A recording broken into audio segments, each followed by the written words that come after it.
We're going to create a new file here. When you're working with Aspire or vCarve, trace bitmap, fit vectors to a specific bitmap. Let's start with something simple.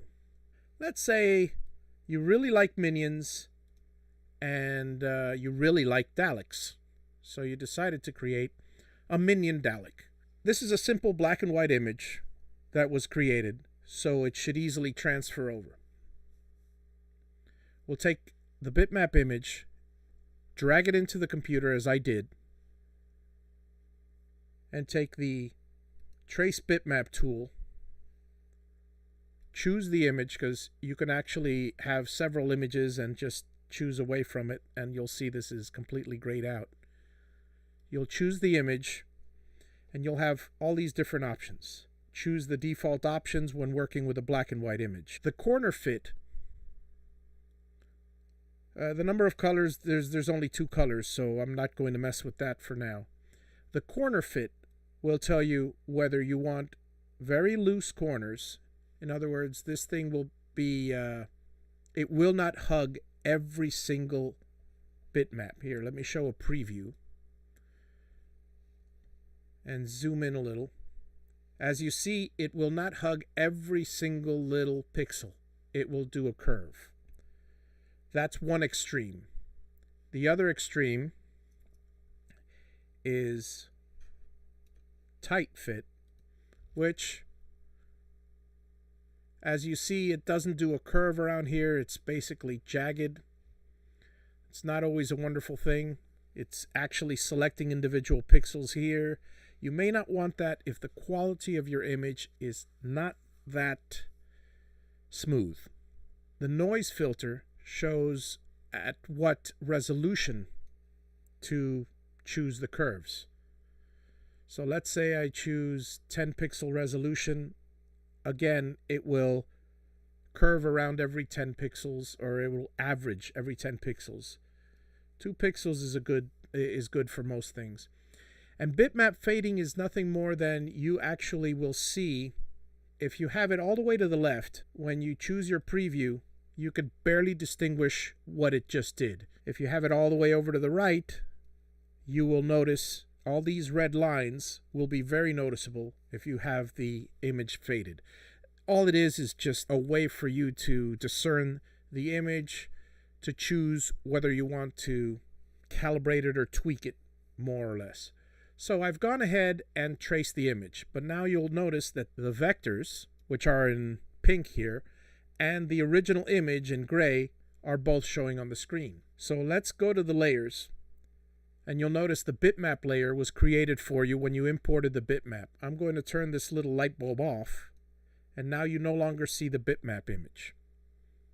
I'll show you in a future episode how to work with layers, and that's a little bit more advanced, but very, very beneficial.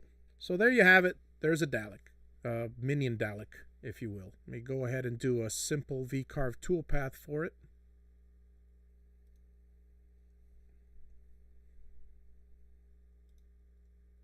And then see how it looks.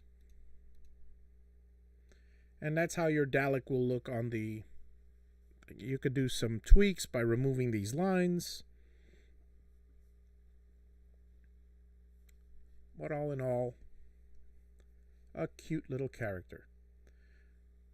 I'm going to create another new file and move on to, let's say you have a simple image, but it's multicolored.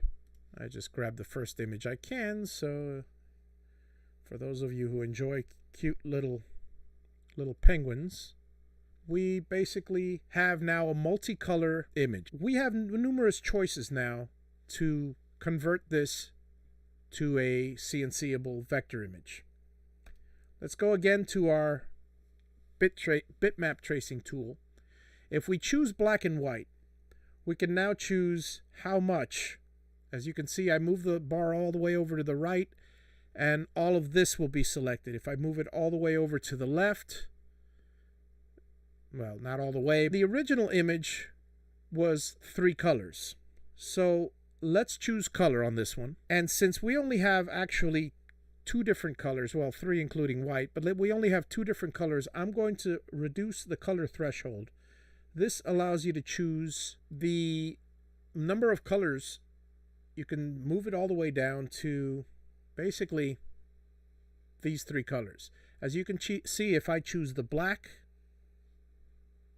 in the color mode, red is what you're choosing. If I choose to convert the black, that will happen. Hang on a second. You'll notice all the black has been outlined. If I choose to convert the yellow, then aside from some noise, which we can tweak here, the beak and the 2 feet have been chosen. Now, the reason why we want to do it in color mode, because you could easily choose black and white and move the threshold up, and there we go, and you'll say, well, that's all I wanted. I want the whole penguin. The only issue with having the whole penguin is, if you wanted to, for instance, CNC this penguin, there's no differentiation between the feet right here and, say, the black part, the feathers. Whereas, let's say you wanted to raise these feet a little bit higher than the feathers, well, then we can do that by simply using the color method,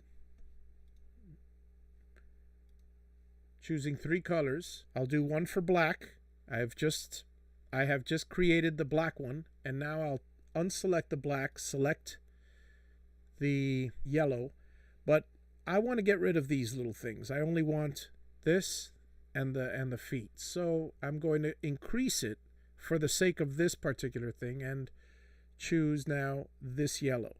I've actually made created a higher resolution, and now these 3 things have been chosen, and there's no noise to be seen elsewhere. When I apply it